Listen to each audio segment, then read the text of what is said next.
ये इसका एक नमूना है कि आरएसएस से के बेस्ट प्रोडक्ट जो है मोदी, वो चाइना का नाम ही नहीं लेते। चाइना ने अरुणाचल तक नाम बदल दिए, हमारे गांव के वहां गांव बसा है, उसके बारे में बोलते नहीं है। इतना ही नहीं, पाकिस्तान का भी अब नाम नहीं लेते। और पाकिस्तान का सीजफायर ट्रंप ने क्यों किया, इसके ऊपर special session leader of opposition ने बुलाने के लिए मांग किया। तब पार्लियामेंट का विशेष सत्र उन्होंने लिया नहीं, क्योंकि वो डर गए बात करने से। ये कायरता जो है वो आरएसएस का खास गुण रहा है, और इस कायरता की वजह से आरएसएस की एक बात है कि जब सत्ता में नहीं रहते तो वो दबकर रहते हैं। कायर जैसे रहता है वैसे ही। अटल जैसे लोग जिनकी नज़रों में थोड़ी शर्म थी, लिहाज था, क्योंकि उन्होंने नेहरू के साथ काम किया था, नेहरू के साथ सभा में बैठे थे, सदन में बैठे थे, और एक उस परंपरा को उन्होंने जिया था, देखा था। तो उनको वो उस बेशर्मी से वो काम नहीं कर सकते थे जो काम ये लोग, जो कि किसी बड़े कार्यक्रम से जुड़ करके नहीं आए, राष्ट्रहित के किसी आंदोलन से जुड़ करके नहीं आए, सिर्फ एक नफरत का इनके पास एजेंडा था और उसी से आए थे। तो ये जो फ़र्क है पुरानी बीजेपी में और नई बीजेपी में, अभी भी आप देखें बहुत से लोग, यशवंत सिन्हा जैसे लोग, अरुण शौरी जैसे लोग, सतपाल मलिक जैसे लोग, ये बहुत सारे ऐसे लोग हैं जो ओल्ड स्कूल जिनको कहा जाएगा, ये बीजेपी में रहे, मंत्री रहे, सब कुछ हुआ, लेकिन इनके नज़रों में लिहाज था।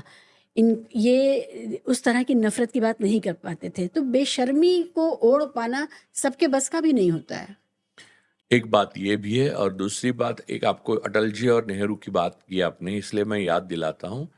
ऐसे ही एक बार हमला हुआ था चीन की तरफ से भारत पर, और नेहरू चीन का नाम लेने से नहीं डरते थे, और उन्होंने ये भी नहीं कहा ना कोई गुस्सा है ना कोई गुस्सेगा। उन्होंने अक्साई चीन और वो जो भी हमला हुआ उसका वहाँ। लेकिन इसमें एक महत्वपूर्ण बात मैं आपको बताना चाहता हूँ कि यही बीजेपी है, यानी उस वक्त जनसंघ था, यही आरएसएस है, अटल जी वही थे।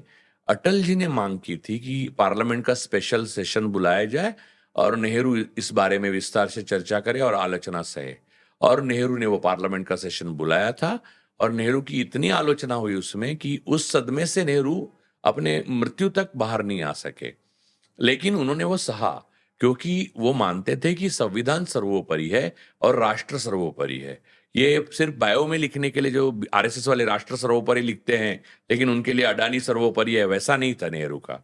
तो ये जो राष्ट्र सर्वोपरि है, इसलिए उन्होंने सेशन बुलाया था। और हिस्ट्री कैसे आपके साथ आप पर हंसती है, ये इसका एक नमूना है कि आरएसएस से के बेस्ट प्रोडक्ट जो है मोदी, वो चाइना का नाम ही नहीं लेते। चाइना ने अरुणाचल तक नाम बदल दिए, हमारे गांव के वहां गांव बसा है, उसके बारे में बोलते नहीं है। इतना ही नहीं, पाकिस्तान का भी अब नाम नहीं लेते। और पाकिस्तान का सीजफायर ट्रंप ने क्यों किया, इसके ऊपर स्पेशल सेशन जब राहुल गांधी जी ने, लीडर ऑफ ऑपोजिशन ने बुलाने के लिए मांग किया, पूरा विपक्ष ने मांग की, तब पार्लियामेंट का विशेष सत्र प्रधानमंत्री मोदी, जो आरएसएस के बेस्ट प्रोडक्ट है आप आज तक के 100 साल में, उन्होंने लिया नहीं, क्योंकि वो डर गए बात करने से। ये कायरता जो है वो आरएसएस का खास गुण रहा है, और इस कायरता की वजह से आरएसएस की एक बात है कि जब सत्ता में नहीं रहते तो वो दबकर रहते हैं। कायर जैसे रहता है वैसे ही। सत्ता में आने के बाद तो कोई भी डायर बनता है, तो वो बात है ना। तो इसलिए सोशलिस्टों को ये लगा उस वक्त कि ये तो कायर है, ये तो दबे हुए हैं, ये क्या करेंगे, ये तो अपने मैदान में लाठी घुमाते रहेंगे। वो मैदान में अभी भी लाठी घुमाते रहे हैं, वो सेना में खुद नहीं जाते, उनके बच्चे नहीं जाते, लेकिन दूसरों के बच्चों को कैपिटल बना के। अब देखिए, विषय से थोड़ा दूर जाके एक बात बताता हूं। अग्निवीर योजना एकदम विफल रही। उसमें यंग ब्लड, हमारे बच्चे बेवजह मारे गए, ये पाकिस्तान के साथ की जो छोटी सी जंग हुई उसमें। और जो मारे गए उसकी उनको ना शहादत का दर्जा मिलता है, ना पेंशन मिलती है। एक पिता, एक माता अपने 21-22 साल के बच्चे को खो देती है, उनको कुछ नहीं मिलता। एक और ना वो मारे क्यों जाते हैं, क्योंकि उनके पास स्किल सेट नहीं होता जो एक सैनिक के पास होता है, प्रोफेशनल। और इसके बावजूद इतने अग्निवीर मर रहे हैं, इसलिए बीजेपी प्रचार कर रही है कि अग्निवीर योजना की कामयाबी देखो, नहीं तो उसको राहुल गांधी और स्टैलिन और विपक्ष ने विरोध किया था। कामयाबी का मतलब यह है कि आप जवान लड़कों को, जो अपने घर का एकमात्र सहारा है, उनको मारने के लिए भेजना, ये कामयाबी है आपकी। ऐसी निर्लज्जता को हमेशा सोशलिस्टों ने 1975 के बाद जोरदार बढ़ावा दिया। असल में 1952 के बाद ही दिया, लेकिन 1975 के बाद दिया, और वीपी सिंह की सत्ता जाने के बाद सोशलिस्टों को, जनता दल वगैरह, वो धीरे धीरे धीरे धीरे धीरे धीरे इतना डिटोरिएट हुआ, क्योंकि उनके पास अपना कुछ था ही नहीं।